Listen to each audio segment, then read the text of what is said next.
Okay. I'll try not to breathe. Who can't? Yeah, you guys can't hear the music, but there's going to be music. I'll let you know when it's happening. So you're going to be like, woo! This is it. All right, everyone like the way they sound? I think so. Hey. I like how I sound. We're sounding good. All right. You're low on beer, but you can figure your life out. I know. I'll figure it out later. Okay. Let's roll. Yeah, you have a nice radio voice. You know, he sounds so good. Got a face for radio. I hear about it. Well, that too. There's a reason I stay behind the camera. I feel like I always have to compete at volume levels with Chris. Oh, sure. I get told I sound okay, but like his voice. I just keep turning you down. That's what it is.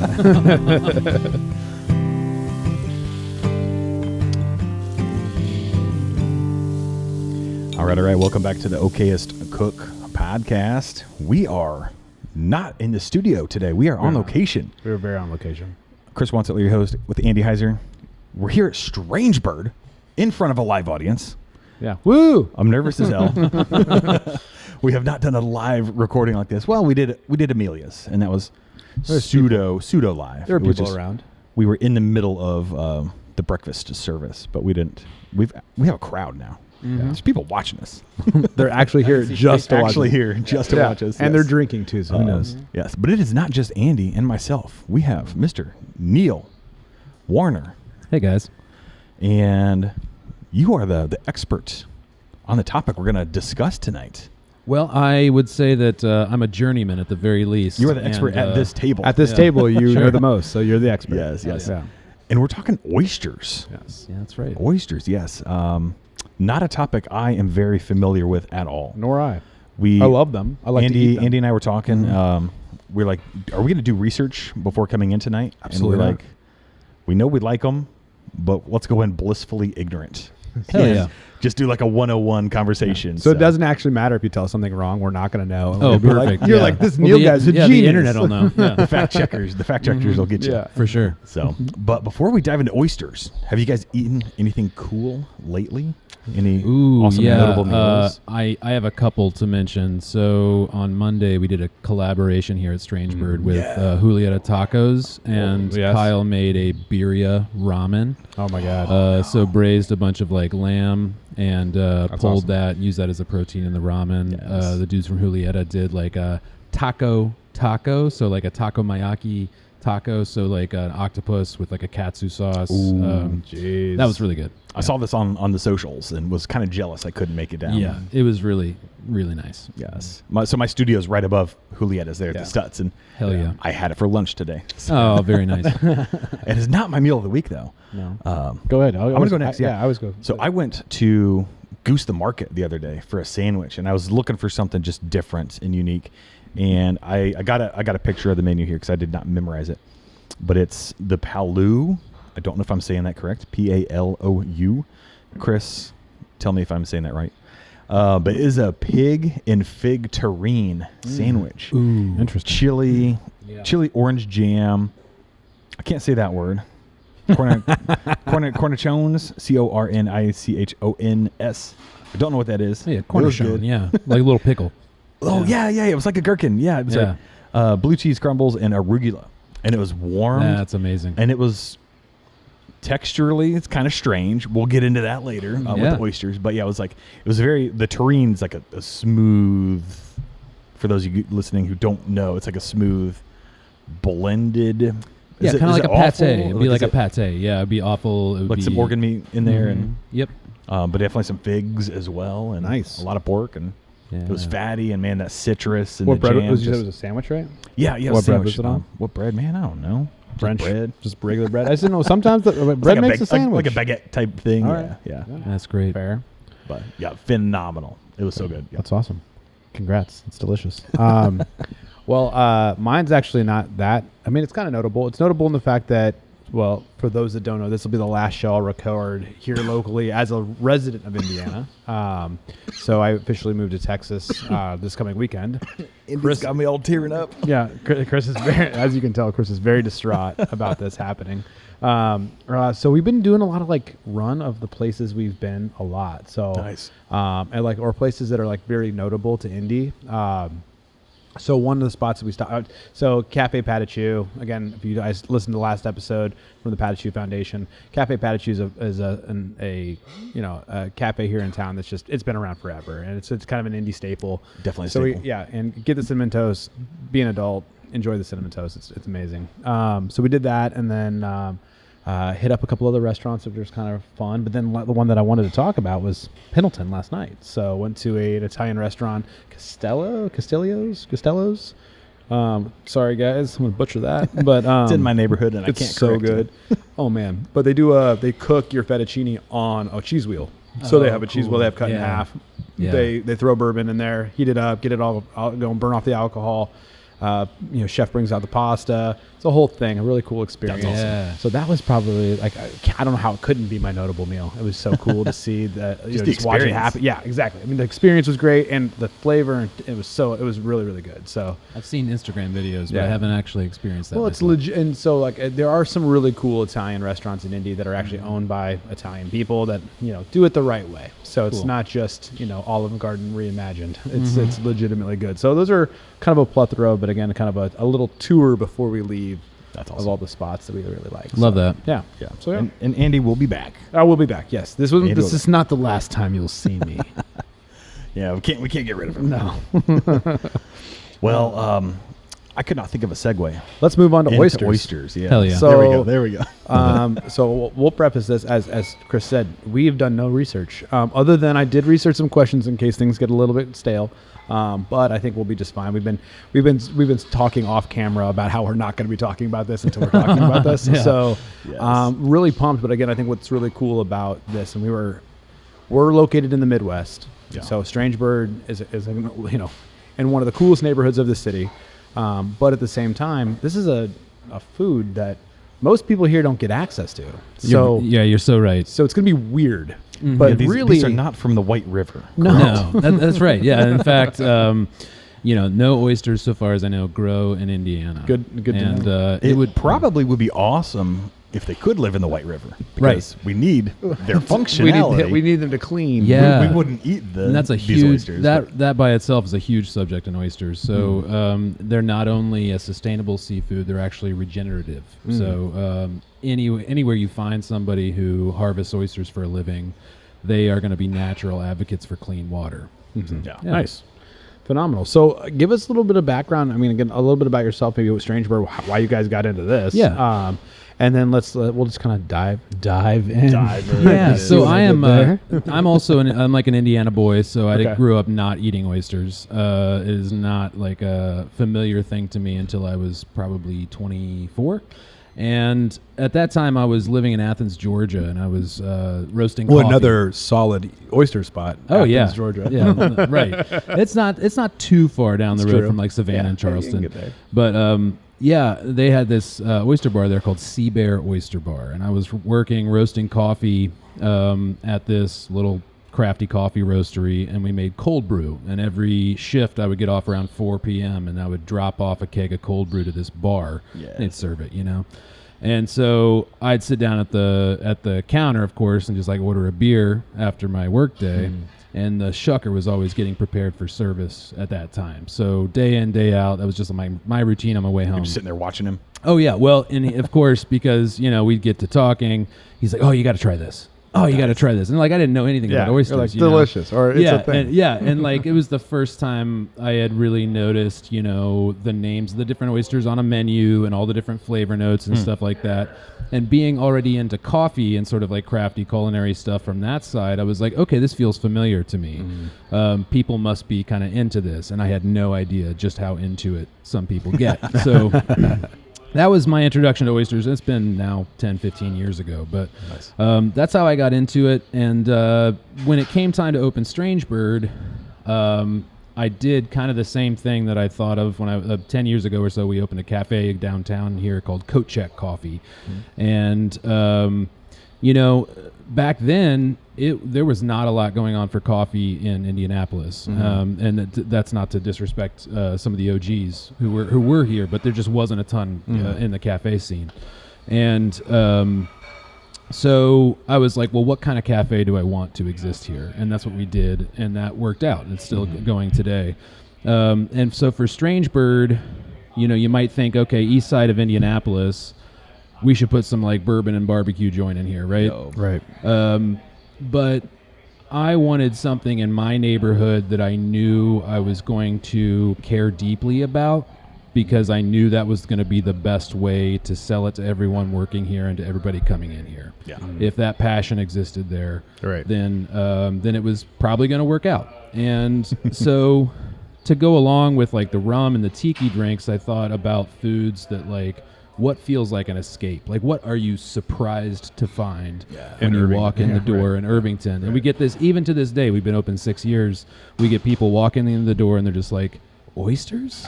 Like tiki bar? Like they feel like they're on vacation. And that's Right, what I wanted to create here. It's awesome. Yeah. Well, it's one of those dishes, like it's like any seafood restaurant here in town. You're like, how legit is this? Yeah. Right. Like, are these good? Yeah, and I can actually talk a little bit about that. Yeah, please. So we directly source oysters from producers. We don't typically work through the distribution chains that you might find for oysters or seafood in restaurants. By that I mean they didn't come from Sam's Club or. No, yeah, they didn't. Yeah. So we overnight oysters probably 3-4 times a week from Cape Cod and from Hood Canal in Washington. Okay. We work with 2 different operations. One's called Island Creek Oysters, big name in oysters for good restaurants. Okay. They ship all over the country. And then Hama Hama on the West Coast. Now, they are sort of large-scale small oyster operations, if that makes sense. So they're like small enough to really care, and they act as cooperatives for tiny little producers all up and down Right on. their coastlines. Yeah, that's cool. So those there's tiny... like they could be the back office for like these guys that don't have it. Exactly. Very cool. So we source all of our oysters through these 2 partners, and we've been told by folks who we buy the oysters from that we typically have fresher oysters on the menu here than a lot of their accounts. I shouldn't say that. Than a lot of folks in Seattle and Boston. Come get it, folks. Yeah, It's in and, Indiana. that is because That's surprising to hear, yeah, especially like those coastal cities. Yeah, well, if you think about being an oyster bar in Boston or New York, you have this burden of having 16 or 18 different offerings on the menu. Sure. So as a guest, you're not exactly sure what's been sitting around, what hasn't been. For us, we're doing pretty good to have 3 or 4, and nobody walking in here is like, oh, you only have 3 oysters? Yeah. So we're in Indiana. So it's like everybody, we move through the product. And, before we started, we were talking about, the right time to harvest a protein. The seasonality. Yeah. Well, and even like how long after it's been pulled out of the water. One of the, we've had the benefit of finding out that like an oyster can slightly respirate for a few days. I don't know if that's the proper scientific term, but It is here. It is at this time. Yeah, exactly. If you pull an oyster, we'll get oysters sometimes that are pulled out of the water on Monday and they're at our doorstep on Tuesday morning. That's crazy. And I've noticed that oyster might taste best on Wednesday or Thursday. Like it takes some time. Yeah, Well, because we've talked about this with red meat too. Yeah. It's going to be spanking fresh and amazing on that Tuesday morning, right? Yeah. But as it sits in the walk-in, it might just concentrate in flavor a little bit more as it's reprocessing the liquor that it's sitting in. Oh, okay. And Because these are water creatures. that's right. It's Yeah. like a lobster. Like lobsters can breathe once you take them out of the water for a bit. Yeah. And they are alive. They're alive right now. They're alive when you eat them. So at least until you chomp on them, I guess. Yeah. So I guess I never really thought about that. yeah, it's pretty wild. Well, I like what you just said there, though. That like it tastes, it kind of matures. It does. As it sits. Like Andy said, like with red meat, you don't necessarily want to eat it the day you butcher it. Like it needs to go through this aging, resting process. Well, especially to let like rigor with a lot go of through. with a lot of the wild game that we eat, the 2 of us are really after. Arguably, if you cut a backstrap out and take a piece, throw it on the fire, like you'll see that a lot of like hunting shows and things like that, and it's cool and it does probably Catch, taste clean, good. and cook. It's Look good. awesome. It tastes good because you just did something. It doesn't actually Yeah. taste good. It actually Sure. does taste better if you let it. It's not rest. horrible, but it's definitely going to be better. Yes. Yeah. Later. And there's something to be said for the feeling of a thing, Right, But, right, exactly. Yeah, the idea Oh, that yeah. this came out of the water Yeah. on, and the next day I'm eating it in Indiana is super cool. Yeah. Regardless if it does last. But that's so interesting to think about. Like But this is a different process process. So like Right. the red meat's going through rigor. This is Yeah, is this, not. You is- said it's like recirculating. Right. So basically, in here, an oyster comes with its own little house, and as long as you keep its house intact, it's pretty happy in there for quite a while. A lot of people are surprised to know that you can, back in the day, they used to ship crates of oysters across the country in like straw. Okay. And a lot of them would arrive alive. And so if you think about a piece of fish or something, you pull it out of the water and it's dead. Yeah. With this, you keep it alive and happy, you could probably hold on to this for a month or more. Oh, really? In the fridge. Because it's got enough liquid inside that it's exactly. content. Yeah. Now it'll start to gape open after a week or two, and a few of them will die, but not looking all for of oxygen, them. probably. Yeah. Well, yeah. It's for some reason when they start to be unhappy, they'll gap open and dry out. But yeah, if again, the process is a little different from my understanding. It's they are sitting in they are definitely sitting in like some seawater, and then they're recirculating that through their bodies, and I think that's what's concentrating the flavor there. They're probably also dehydrating slightly, if I had to guess. Right. This is That's where the flavor comes from. Yeah. Yeah. When you Yeah. age, yeah. The shell is made of calcium, basically limestone. So it is somewhat porous. I don't know how porous. Yeah. So it's We said they can breathe like through either through the shell or like. Yeah, well, like opening a actually, little you don't want to dunk them in fresh water, for instance, when you're storing them. They'll just die. I'll tell you what. So you mentioned that these are sea creatures. We can kind of back up. I can tell you a little bit about like maybe the Eden for an oyster, if you want. Yeah. So anywhere you have like a flow of fresh water coming into salt water, that's a natural place you're going to find oysters. So the place that I like to imagine, and a place that I've been, is like the Olympic Peninsula. If you can imagine the northwest coast of Washington. Yeah. And it's separated from Washington proper by Hood Canal and then Puget Sound. Okay. So you might have a mountain stream like the Hama Hama flowing down out of the Olympic range and entering into Hood Canal. And that's pulling a whole bunch of, phytoplankton and little bits of good nutrition for the oyster from those freshwater streams into an area of salinity that the oyster likes to exist in. So it's kind of all those intertidal, coastal, Goldilocks zones of salinity is where an oyster wants to live naturally. And it just so happens that areas like that produce super flavorful and delicious oysters. Nice. So yeah, they filter almost 40 gallons of seawater a day on average. So when I mentioned you wouldn't find them growing like in Indiana, you couldn't grow these in a tub like tilapia, in like a factory or whatever. Right. Well, there's my because they business idea. Exactly. Like for how much water they need, it just wouldn't That's work insane. to do aquaculture like in a 40 controlled for like environment. one of them does 40. Yeah. That's nuts. Yeah, pretty wild. Yeah.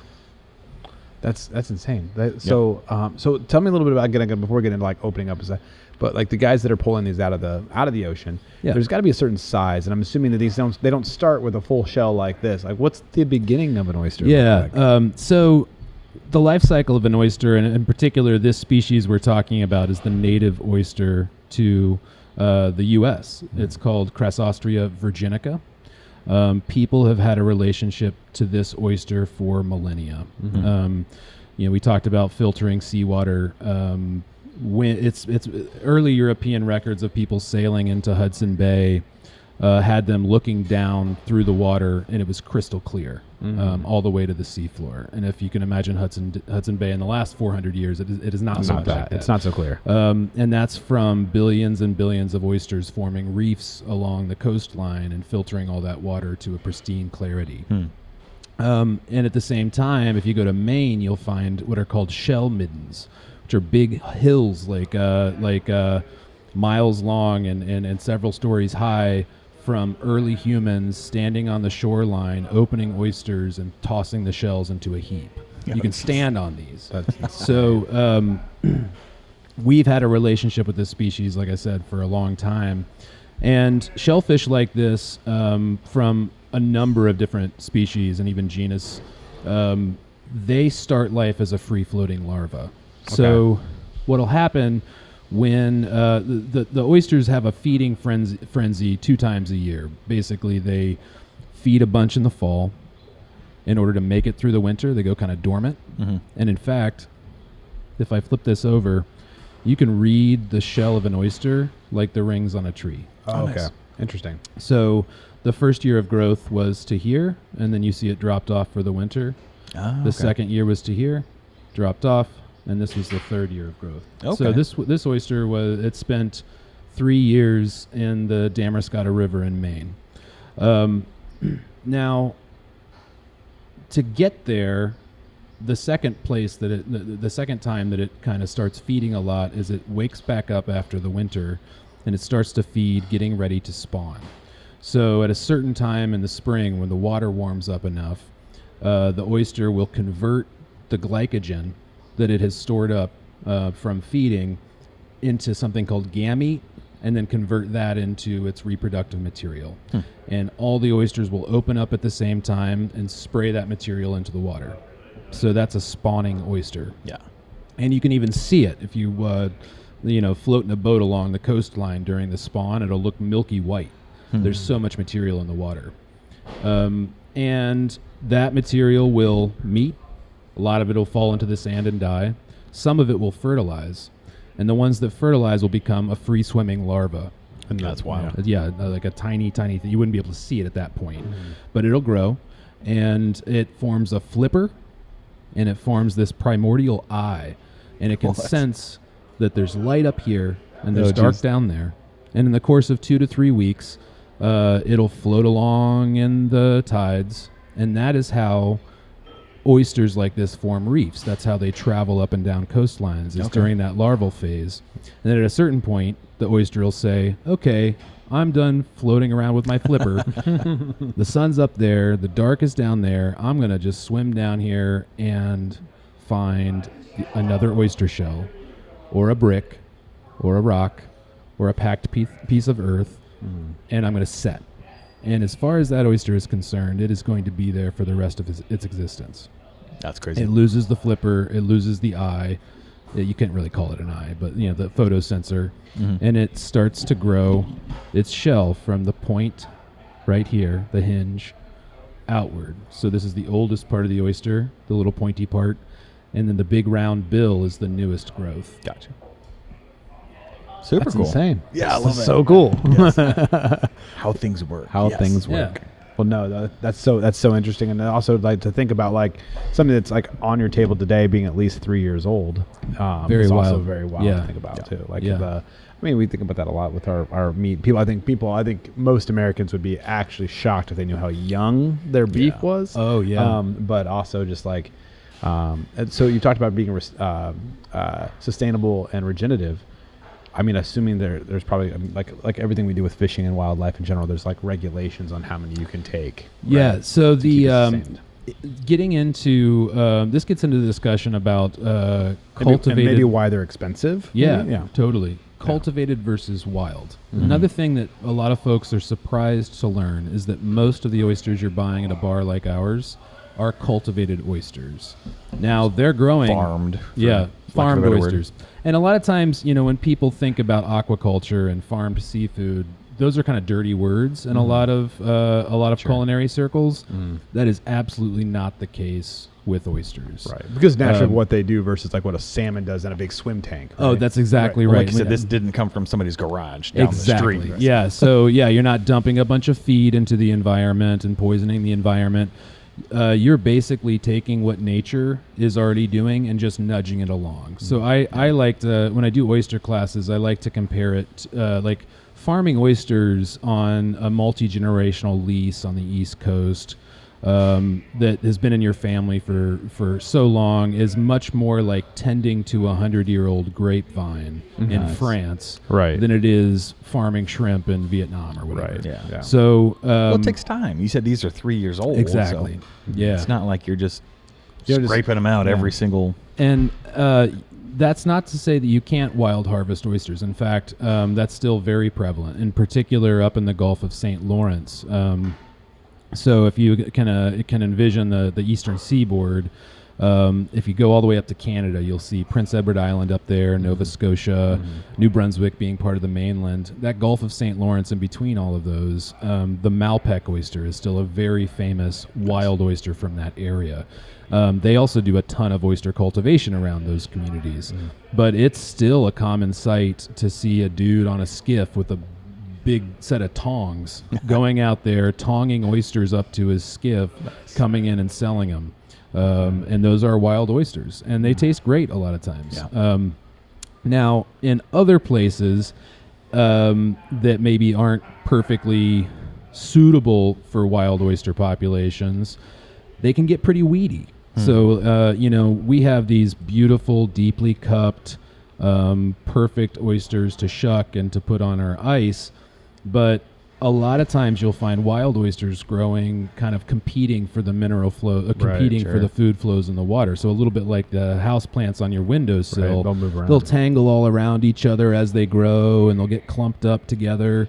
And those are a little difficult for a restaurant to deal with and put on the half shell. So we have a lot to owe to the folks that cultivate these oysters for just how beautiful and round and they're plump gorgeous. they are. They look awesome. So.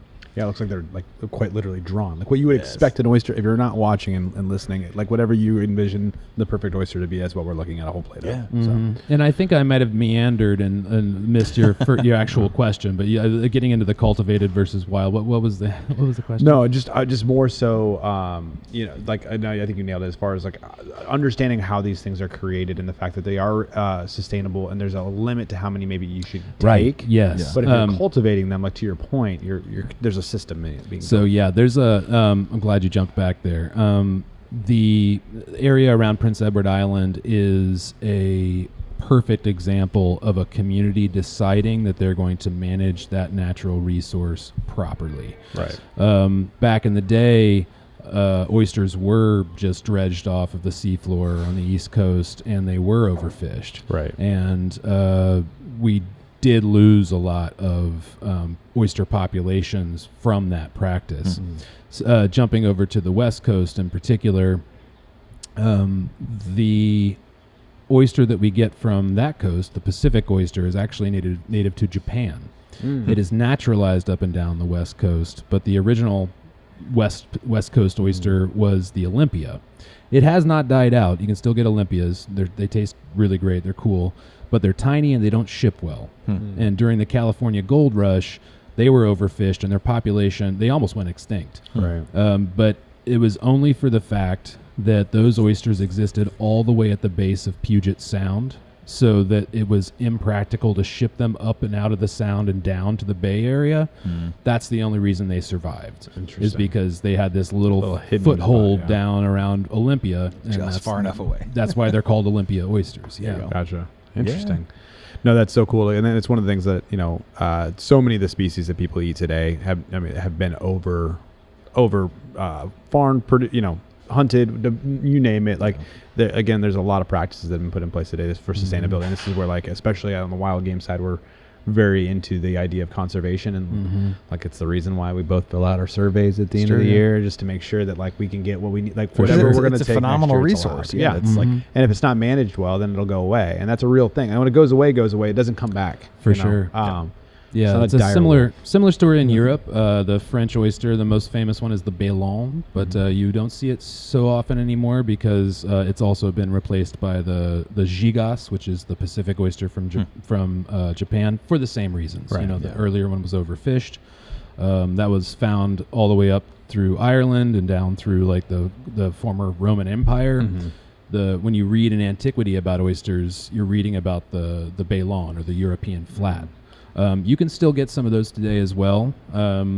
Funny enough, they've actually naturalized in certain areas in Maine from like an old agricultural experiment back in the 70s. Okay. Crazy. So there's some dudes that'll go out there and like harvest these Bellon oysters. They're about that big, super coppery in flavor, like super intense, kind of crunchy, slimy texture. It's a real thing. I've had them here once or twice. I'm pretty sure I'm the only person who's ever served a Bellon in Indiana. I'm almost positive. Probably in Olympia too. Yeah. That's awesome. That's cool. Yeah. Well, let's so natural segue into let's get into Let's dig in. So one of the things, I'd love to dig into one, but I think some of the common questions, especially from our type of audience, is into the idea of taking their cooking to that next level. None of one here is classically trained by any means, at least on our side of the table.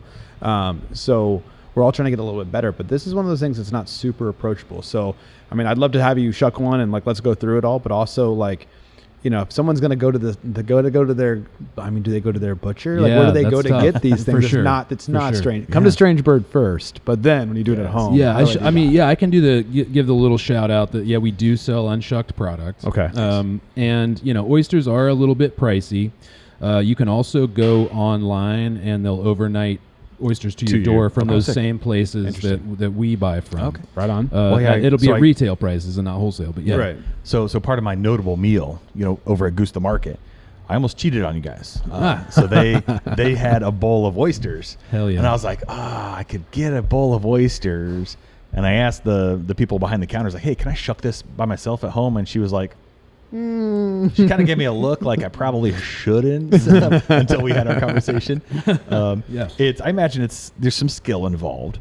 A little bit, yeah. I'm sure you've heard of the term avocado hand. Oh, sure. Is there a risk of that happening here? There is some risk. Shucker's palm. So I have taught several oyster shucking classes that are also like oyster general classes for tasting and stuff like that, and I've never had someone injure themselves. Okay. And I'm saying I've probably had maybe 200 class attendees. Have you met Chris or me for that matter? I cut myself to our kitchen accidents episode. So what is the interesting thing that you're kind of making reference to is when you shuck an oyster through the hinge, which is the traditional way of doing it, you are kind of taking most of what you've learned about knife safety in your life and kind of setting it aside. So I can see why there's a little bit of trepidation. Yeah, we're probably not going to see this on camera too well, but we're going to we'll explain it while Neal's doing this here. So the typical way kind of in restaurants to shuck an oyster that usually leads to the best presentation is to come in through the hinge. The hinge here has a bit of a soft spot because it's the place where it's opening up and closing. And I'll try and hold one up here for the other camera. Yeah. See the hinge. I wouldn't call it the butt. I don't know if you can see it. Where it all started, folks. Yeah. So there are a few different styles of oyster shucking. I'm going to tell you one of them right now, and it's probably the most common. But the way you're going to protect your hand is by using a towel folded up lengthwise, and you'll set the oyster down kind of toward the end of the towel. We'll take pictures. Yeah. On like a little ridge is how I like to do it. In the restaurant, we have this kind of block with a hockey puck on it that kind of positions it perfectly. The moment that your hand can become a little bit at risk when shucking oysters is getting that hinge to pop open. And that happens I can tell you right away, I would not have used a towel at home. I'd just be holding that oyster and cramming the knife. And that's 100% would the have towel this thing is covered there. in blood. Yeah, the towel is there to protect your hand because what can happen I like is this. I'm glad we had this talk first. just for a little anatomy, the cup is the deep side. We call this the top shell here. I think it's like left and right as well as sometimes is referred to. The hinge we mentioned is the pointy part, and the bill is the new growth section. So I'm going to set it down, cup side down, and then I'm going to fold this bit of towel over top. And this little ridge of towel is going to protect my hand because what can happen is I'm going to stick the knife in here with a little bit of force, and sometimes the tip of that top shell likes to flake off. Right. And your knife will pop out. Yep. That's the moment at which you're going to end up there's blood poking yourself. Yeah. Now, the knife itself is not super sharp. It's more like a prying tool. And in oyster shucking, that's desirable. Right. You might sometimes hear that like a dull knife is a dangerous one. In this process, this is less of a knife. It's literally everything you know about knives. It's a pry bar. Exactly. Knife, yeah. So putting this down like that, I'm going to reach in here and I'm going to wiggle and then find the kind of sweet spot. And if I've done it properly, it's going to stick in there. Sure does. It's going to wedge down in there about a 1/4 inch. And now I'm pretty good to go. So I'm going to, instead of prying upward on the oyster shell, that's what's going to break that off. I'm going to turn it like a key in a lock. Yeah. See that? Gotcha. And when I turn it's more that, of a lock picking experience. I've now popped that open. Nice. So from there, I'm going to kind of grip it on that top shell It's a little weird with this angle, and then I'm going to reach my knife back up underneath that top shell, and right back here, it's attached to the top shell with its adductor muscle. That's the muscle that opens and closes it. So the motion is kind of separating the meat from the shell. Yep. I'm going to scrape the underside of that shell. Of the top part of the shell. Yep, that's right. Interesting. That's my next move. So I'm going to scrape that.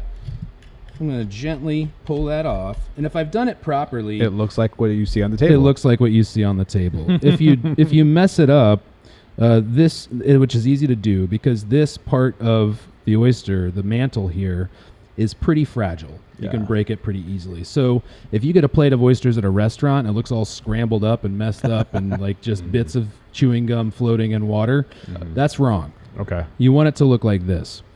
Now this looks this way for a few reasons. Not only because I've shucked it properly, but also because it's a good, healthy, plump oyster. You want that meat to be opaque. You don't want it to be transparent. A little bit of like darker coloration around this area or even down toward here is fine. That doesn't mean it's gone bad. And I might open one that we find that in here. But to finish the shucking process, I'm just going to cut it from the other side of the shell and then I'll be done. Copy. Yeah, I think if I would have gotten my own oysters, I definitely would not have separated that abductor muscle. Nope. I would have just like ripped it apart. Yep. Which would have scrambled it essentially, right? Yep, And that's right. So the other thing about ripping it apart, so once you get that hinge open, if you were to just pull this top shell off, you're going to leave a lot of the adductor muscle on that top shell. Yeah. And you want that to be clean. Right. As clean as possible because that's the good stuff. That's right? the good stuff. The muscle. So you want that. the muscle that's in there has been working 2 times a day in the tides for the length of this thing's life, aside from some of the winter. But that is almost like a bonus little scallop in the midst of the oyster. So that crunchy texture, that little bit of bite, is something you definitely want in the oyster when you eat it. Excellent. Take I'm it. gonna Yeah. Down the hatch. This is an East Cape from Prince Edward Island up in the Gulf of St. Lawrence. Nice. Oh my god. It looks good. It works. It's like legitimately the best oyster I've ever had. Hell yeah. Well, while you're thinking here, let's talk about preparation. So honestly, raw obviously is not a bad way to go. What else are you guys doing to these oysters? Yeah. So I tend to, I tend to focus on the oyster as on the half shell. The raw preparation, I would say, is 95% of what we do, and that's why right there. It's these are spectacular Way oysters. saltier than I remember. Yeah, and that will vary depending on the oyster. So, and what did you have? Let's see. You had a Norumbega, so you had a different one than that. His was saltier than yours. Yeah. Super salty. Mine was salty. So wow. So, where was I? Shucking oysters. I don't know. I was just watching Chris. Yeah, eat when I was so going just to kind of say. like Yeah, we're kind of I need to reveling show in my the front- taste. Oh yeah, how we're preparing the oysters. yeah. So Sauces or exactly. I always take the first oyster by itself. yeah. If I'm at a good oyster bar, the oyster should be spectacular on its own. It's a pre-seasoned It's food. salty, Right. clean. Exactly. Right. It's fishy, but not in the bad way. No, That makes sense. I feel like it's like so I don't want to liken it to too closely to like shellfish, but like a lobster. But like when you have really good lobster meat, it's got that like it's a good like pungent like it's got a good flavor to it. It doesn't feel like it's like Well, that's a it's good not- question. Exactly. I would say like because I mean- I feel like people who've never had either bad oysters or just assume they know it's going to be snotty or like slimy. And I wouldn't classify that as slimy. I would classify it more like It's like a firmer. firmer, like a scallop, like as you mentioned. Yeah. Yeah, so the snotty oyster. Let's talk a little. Let's unpack a couple of things from there. So, one thing is you should chew oysters. So there are some folks you'll hear saying that you should just like down them Slam 'em down the back. hatch, and you're not going to taste the oyster unless you chew it. Right. You mentioned lobster meat, and same with like snow crab or king crab. The thing that makes those proteins taste unctuous to us, have that sort of like very satisfying quality, aside from just the butter that you smear on them, that almost tastes a little bit sweet, Yeah. is the glycogen. That's what's being stored in this oyster as well. So the reason that you'll get a good oyster will have what we might call a segmented flavor profile, where just like a good coffee or a good wine or a good chocolate. Well, like that was like salty at first, but it finished sweet. Exactly. Right. That's exactly right. So it's going to have that brine up front. It might have some minerals and root vegetables in the mid palate, and then it's going to finish on this sort of sweetness. And you might taste something entirely different as you breathe out after you've eaten the oyster than you did right at first. Well, it's like clean and fresh, like a good visit to the ocean. Exactly. Yeah. And this makes so much sense that you started out in coffee, because I feel like that's the other part of like when people talk about what makes coffee good. It's like, well, have you ever thought about how it tastes after you drank it? Like, like that's kind of an idea, like when you're breathing back out. And that is very true. And that was an experience that definitely has like more flavor after you've had it, let alone just while you're eating. Yeah, and when something is that packed full of flavor, I think that's why a lot of nerdy culinary people get into it. And one interesting fact about that is you actually have different nasal receptors when you breathe out as when you breathe in. You have receptors that only engage when you breathe out. Really? It's called Interesting. retronasal olfaction. So, I love flavors that there's a lot of sherry that does this. Pandan is a good example. That's a Southeast Asian sort of grassy herb, where you'll sip on a cocktail or you'll eat an oyster and then you'll be like, "Ooh, this Truffles, tastes I feel like the other thing too. yeah, It's exactly, one- truffles, yeah. This now tastes like I just ate a Ritz cracker soaked in cream. Right. It's so interesting. Yeah. Well, are you good if I try and shuck one here? Oh my You God. want to talk me through it? And then Someone. you guys talk nutrition here for a hot second, and just Give him an easy try one. and make sure I don't. Yeah, I'll get you. I feel an like I easy need to one. be standing up for this. I'm losing He's some of gonna- these down on the water. There's gonna be blood. you Yeah, might- here's there's a not gonna be really, blood. really There's gotta be decent. blood. So you have that nice big opening there. I feel like I was looking. I was. Oh my gosh. I feel like I was paying attention, but. Yeah. So we're just. You got it, just like that. Feels like Why are you backing away, Andy? I'm a little nervous about what's happening with that knife. Yeah, I would say make sure you have a little ridge of that towel kind of protecting your hand there. You can scrunch it up just like Yeah, that's that. weird Yep. here, but- Kind of wiggle it. It takes maybe a little less force than you might think, and it also is about the angle coming into that hinge. Trying to figure it out here. And as you're trying to figure that out, There goes something. I didn't. Crying. And then, then you pop it. There you go. Don't forget to scrape the top. And then Scrape the top, get get in that there and scrape it. adductor. This is gonna be so. And watch him do it perfectly. I bet it looks like he's on his way. That is clean. too There's a bad. little Yeah. bit left. There's a little left behind. Yeah, not too bad at all. And we cleaned the bottom. Wow. Who wants to eat my oyster? Yeah. Do you guys want? Oh, you did. I one haven't you had want? one. Or yeah, you Oh yeah. can Or give yeah. it to the audience. can we That's share? perfect. Yeah. Andrea, come eat your oyster. So in terms of Did I nutrition, find a pearl here? What's this? ooh, what'd you get? You did. What? That was a legit question I had. Like, what are the odds we're going to find a pearl? He's got a pearl. Yeah, you got it. Do you eat those? No, those are just bits of I mean, you limestone. could. All right, so who's getting this one? Dre, come have your oyster. So pearls are pretty uncommon, so it's really serendipitous that you found one of those. I'm going to sell it. Yeah, you should. There you go. at that. Really His uncommon. very that you first did one It had is. a It's kind pearl. of green. It doesn't look like don't a pearl. just give it to So Steph. It's that's gorgeous. That's Steph, I got this from the sea. An interesting thing to note is that these are not the type of oysters that you would get a pearl from. Okay. Those are You called guys pearl want oysters, and they're a different species. Who ate that? How was it? Dre, Are we happy? Good. It was shucked perfectly. Perfectly shucked. Appreciate it. So yeah, a little bit about the nutrition. So Yeah. we Wait, where'd my pearl go? I passed that to the Okay. audience. He wants his pearl back. I just didn't want it to fall on the floor and get lost. what's interesting about oysters from a nutritional standpoint is that they've always been so closely associated with sexual health and like libido. Right. I was going to That's ask. what if I was gonna ask, They're so. an Yeah. aphrodisiac. Yeah, that's. Even back in antiquity, they were associated with libido, and there are a lot of different theories as to why. Some of it is the shape of the oyster. A lot of folks kind of, especially when you open the oyster, it looks like genitalia, and that's been something that's been reproduced in artwork regularly. This gets. I don't know how in the weeds are we cool to get on this podcast. You can get it. Well, it depends where you're going. It's your show. Yeah. It depends on where you're going. Exactly. It's not too weird. How sexual are we getting here? Not super sexual, but like in France, just like with a lot of food things, they are much more comfortable with what you might consider the sort of food body barrier. Okay. So not only does the oyster look like genitalia, but it's frequently referenced that there is a certain flavor to it that reminds someone of tasting someone else's body. Okay. So Salt. yeah, exactly. The salty gaminess or whatever of the oyster is then associated with, reminding someone of sexual experience.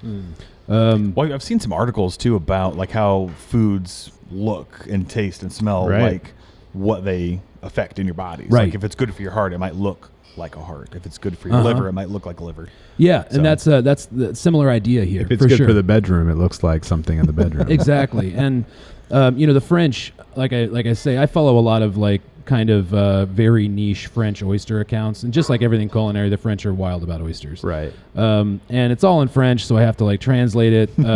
But from what I've gathered, they are much more comfortable with this discussion than typical Americans. Your puritanical Americans are like, ooh, I don't want to think about Especially here in the Bible Belt. sex while I'm, eating a food. So there's that. There's also then the part of it that gets into the nutritional content, which they're just packed with trace minerals. Right. So, it could be that there's something going on, and nobody really knows yet. There's been some studies, but tons of selenium, tons of zinc.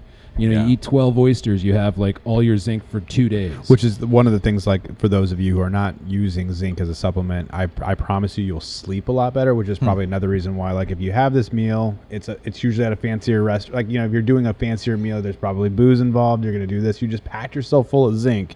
So you're also going to sleep really well. So you're going to wake up talking about that night before, regardless of what happens in that scenario. And so there's a lot of things I think that are aligning really well with the libido. Exactly. And that was you stole my next little bit just perfectly.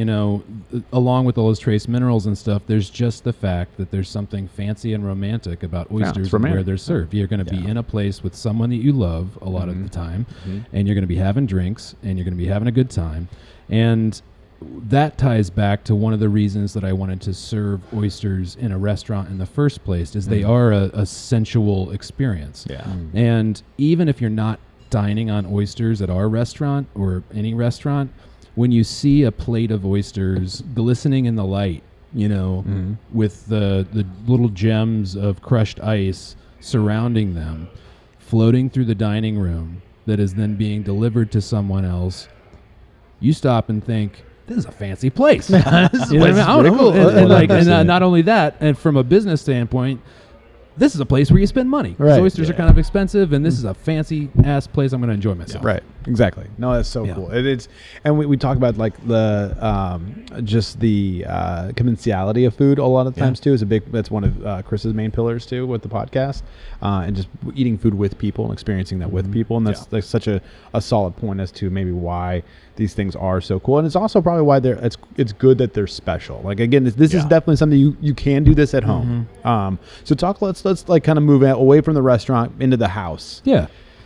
Hey, I'm gonna go order some. I shoot you a quick text message, Neal. Who do I need to call about getting these things sent down to Texas? Right. Exactly. How does that work? And what should someone experience? Since we're taking it into the house, Andy, let's get you shucking one here. I want to do this. You do. Hurt myself. I'm gonna go check my camera too, real quick, while you're do setting that. up for that. So we get this question a lot at the restaurant and at these classes I do, like, what's it going to be like for me to get 24 oysters and bring them home for Thanksgiving?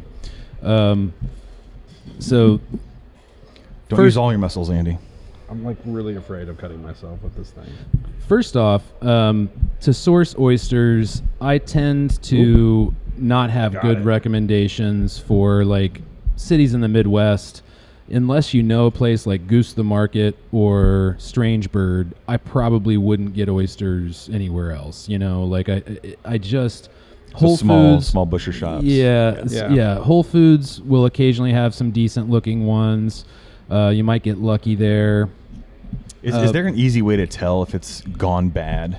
Not until you open it. Unfortunately, like is it like a clam? Like if it's open, like you just don't want it. Exactly. If you see a bunch of oysters like gaping open, you don't want to buy those. Nice. Is it clean? Flip that little bit out that came in when you opened it up. Yep, there we go. It's minerals. So yeah, if they're gaping open, you don't want to buy those. And So I would recommend, if you're serving oysters, plan ahead, come to Strange Bird, go to Goose the Market, maybe even call and ask what they have. You can also order them online and have them overnighted. Typically, the shipping price is in the price that is listed on the website, and it is going to be a little pricey that way. No, you're not gonna but it's like not it. going to be much more expensive than buying a dozen of Tell her to unshucked eat it. Try it. from us. So Friend of the show, Mike, here is going to try his. He's not a fan of the texture, but I think you're going to be. You know what? He's gonna do it. It's prepared by the. love that. Chew it. Don't just swallow it. That's what. Never mind. It's not bad, he says. Not bad. It's he nice. says. So high praise from Mike. once you get them home, you don't want to store oysters on ice in your fridge. Okay. You want to put them in a bowl and cover them with like a moist towel so they don't dry out. And then probably In your fridge. In a bowl. in your fridge, and then plan to shuck them within a day or two. For certain oysters, like some Pacifics like to try to gape open more quickly than a lot of the Easterns that we get. If you were going to hold on to those for a couple days in the fridge, you could use an old egg carton. Okay. And just put them cup side down in that egg carton. And just like with a clam or something, if you tap on it, if it's a little gaped open, you tap on it and it closes up within a few seconds, then it's still just fine. I don't know why they like to do that, because it's like, hey, I'm about to die. And they're like, oh no, I'm No, you're not. I'm not going to die. Close back up there. Yeah. Yes. So from there, you don't have to shuck these to order. That's something that I always like to get across to people at home. These are going to be spectacular if you shuck them before your guests arrive and then let them hang out, because they're usually a first course, right? So, go in the kitchen, concentrate on what you're doing. If you're not familiar with shucking oysters, don't attempt to have a conversation while you're doing it. Yeah. Even now, those are the times that I get myself, is when I'm like going fast at the oyster bar and I start talking to a guest. And all of a sudden, we call this area right here between the thumb and forefinger the pin cushion, because that's what almost always gets it. Right.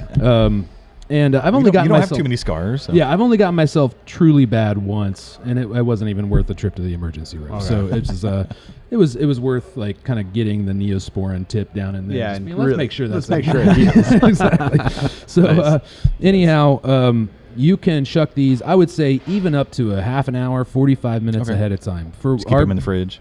I would actually just set them on after you've shucked them. Set on them ice on like that you- bed of ice. Yep. Okay. Now don't let the ice melt and drown them. These are fine. The ones that we haven't opened up yet aren't going to die in this amount of time. But You if don't want to lose that. Exactly. You call it liquor. the inside? liquor, yep, Yeah. the brine. We call it liquor, and that's a really important part of enjoying an oyster. Yeah. So you don't want to drain it after you shuck it. You just Right. So put it all down. interesting little tidbit on that. So earlier we talked about how if you just pull an oyster out of the ocean and eat it, it's going to be real fresh, but it might not be quite as complex. Old timers around areas where oysters are harvested day of will occasionally drop the first round of brine out, because it's basically just seawater. And then and then they'll set it back down in the ice, and then over the course of a few minutes, that oyster will regenerate its liquor, because it really doesn't want to be wet. So it just like spits out some of the stuff it's been storing. Exactly. Oh, okay. And it'll kind of rehydrate the area in its shell. That's even after you've cut it out of the shell, so it's still apparently living. Right. Still kicking. Yeah. And then they'll eat it because it has like a more concentrated flavor. I see, yeah. Now we don't have like the benefit of that very often in Indiana, but if I sometimes when I'm tasting oysters that I've just gotten in that were just harvested, or if I'm out on location eating oysters, I'll do that sometimes. Okay. Yeah, That's cool. Yeah. Well, let's talk more about what else are you doing with an oyster. Yeah. So our friends over at Harvesting Nature podcast did an oyster where they poured on like some just piping hot bear grease. Oh, bear that's fat, cool. Yeah. like straight into the oyster. And That sounds like something from the Basque Country, Okay, Spain yeah. or something. Yeah. yeah. So what are some other like preparation type things that you might have like as a side? Sure. But I also want to know like what are the sins? Like what are we? Yeah, what do you never supposed What do you to see do people with an do that oyster? they do? So I would say that again, I want to focus on raw preparations first, because it's beautiful, it's a beautiful it's not beautiful broke. food stuff. Why fix it? I like to think of like this just like a perfect food, already seasoned, and The other fun thing about them is they weren't necessarily made for you. They're not like a Twinkie. They weren't just engineered for your pleasure, you know? And so getting in contact with an oyster is something that generations before us have done. And to open that shell, the tactile part of that, and then to like find such a soft thing inside is just a beautiful experience. Now you can start to augment that experience. Mignonette is the classic thing to start with. So that's just a lightly seasoned vinegar. And it's traditionally red wine vinegar, a little bit of salt, a little bit of sugar. You squeeze some drops on there, and it kind of enlivens the acidity and balances out with like the deeper Alan's umami big flavors. tip. Vinegar. Yeah, and then citrus is always welcome. Sometimes I'll try an oyster on its own. Sometimes I'll try the next one with a couple drops of lemon juice, lime, sour orange. I like to, if I'm venturing further afield than that, you can get pretty fun with combinations that work with the flavor of the oysters. A traditional hot sauce is real nice with oysters. You know, are you talking like Tabasco? Yeah, it's barrel aged, and or something fermented is really good, or a fresh hot sauce is good too. And if you get into something that's a little too sweet, like cocktail sauce, then it starts to kind of overpower the oyster. I would leave cocktail sauce. It's becoming a vessel. Like let your shrimp be your vessel for cocktail sauce. Don't do it with this. Exactly. Now, a good little dollop of prepared horseradish is pretty nice. I was going to ask about that. We get a little bit fancy here at the restaurant and make savory sorbets. So we make a mignonette sorbet that you can dollop on that has like a sorbet ice cream kind of texture. Interesting. And we also make a horseradish sorbet that we can drop on. I need some of that. We made a mango and tahine sorbet for this thing on Monday. So it was like a mango like dusted with tahine for the oysters. That was fun. Also, herby things. So like a chimichurri would be very good. A salsa verde. Maybe like a chimichurri. I love chimichurri. Well, chimichurri, and then like my other thought was just like, I don't know why, but natural is like like shallots, like some sort of like a heavy shalloted, like I don't want to say tomato, like just something like shallots. I think would go really good with. Yeah. So the shallot is traditional in a traditional mignonette. So okay. That's the one little garnish that goes in there. So you're thinking right along the right lines. So then from there. You can vary that type of vinegar, like the Pacific oyster that we haven't talked much about on this program, and I don't have many out here right now. That species often has this sort of deep kind of melon cucumber flavor that might have notes of like celery salts and even like matcha. So if it grows together, it goes together is often the phrase. And so rice wine vinegar, chopped up cucumber, little bits of, Japanese influenced flavors go really well with a lot of Pacific oysters. Would you ever put an oyster like on a sushi roll? You could, sushi rice and you could totally do that. I can see the flavors working. I don't know if texturally if it would work. Or I've not. That would be a good question for Kyle. He's been to Japan a couple times. I wonder if he's ever seen like oyster nigiri or something. Yeah, it'd be kind of rad.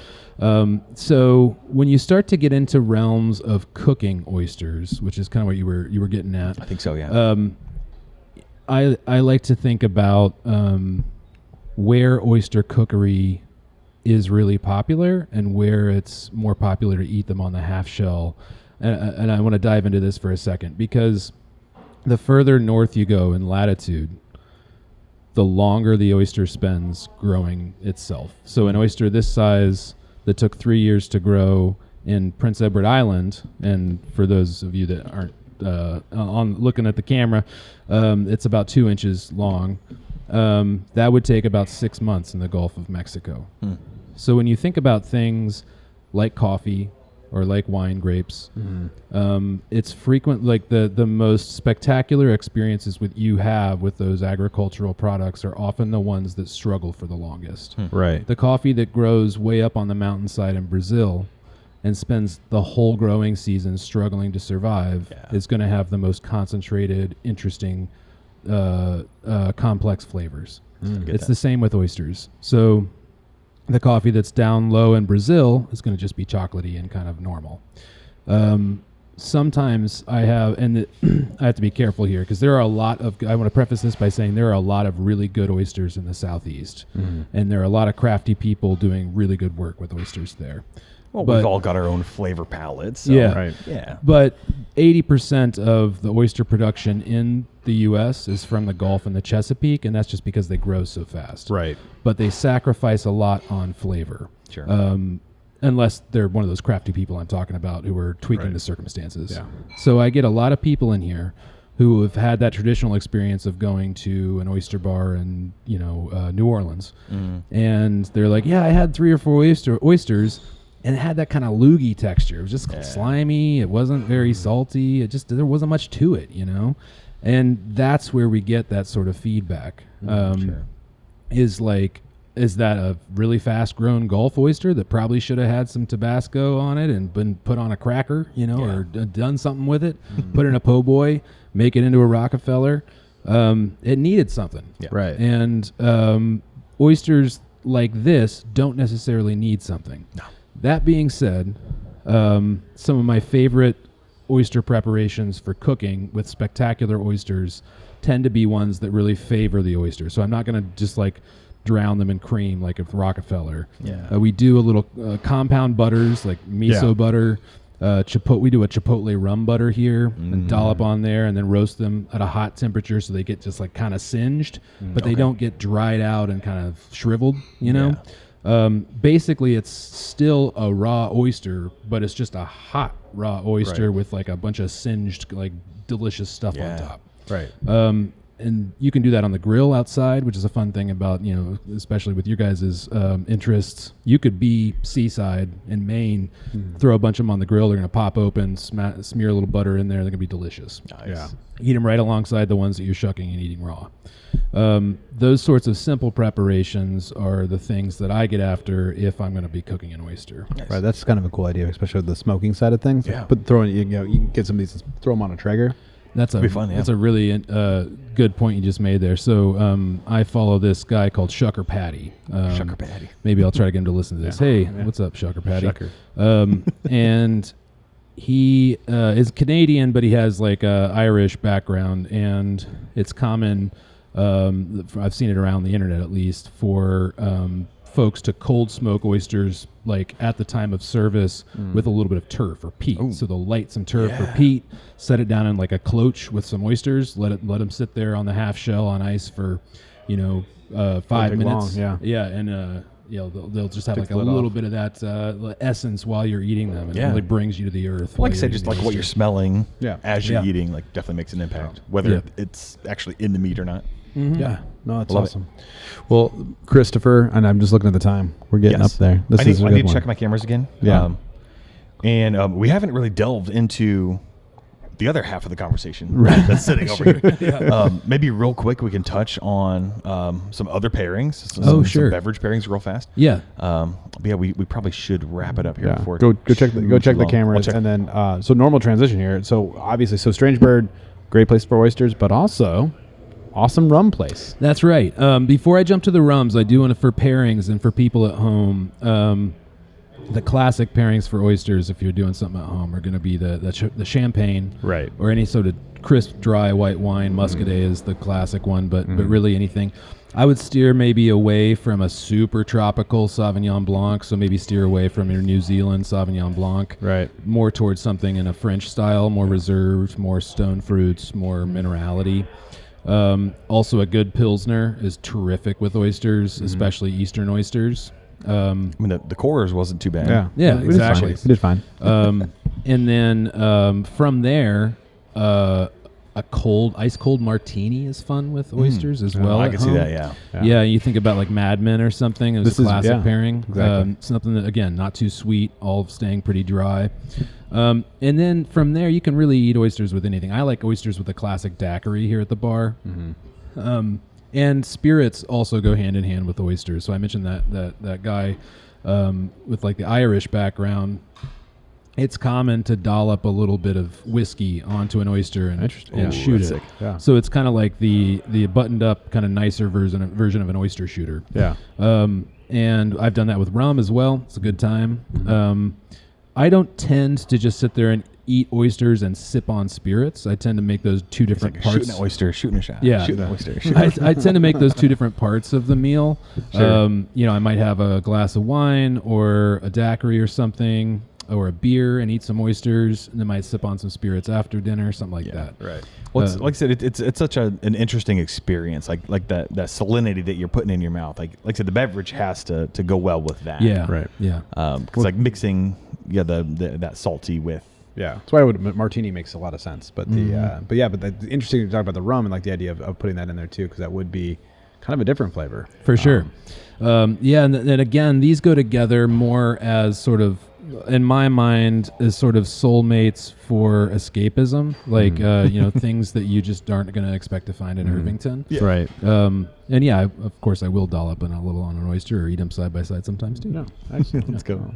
Right on. So I love that about Strange Bird and what you build here as far as like giving people an opportunity to escape. I think we've hit a lot of these. What I think is so cool about the conversation we've had so far is that this is something that seems so foreign for a lot of people, and a lot of our audience is based out of the Midwest. What's intimidating? If you just look at this thing, like, I mean, I imagine you can use a variety of tools to get into the oyster. Yeah. You don't need one of these. It was helpful. It was super easy. Yeah, you can use a screwdriver for it. Yeah. A screwdriver. I was gonna say a butter knife, but like maybe a little sharper. But yeah, they're intimidating things, but it was not that hard. Yeah, Like you just don't be scared. Use a towel. Just go And- slow. yeah, and there are certain oysters that are easier than others. But you're right; it's not too terribly difficult.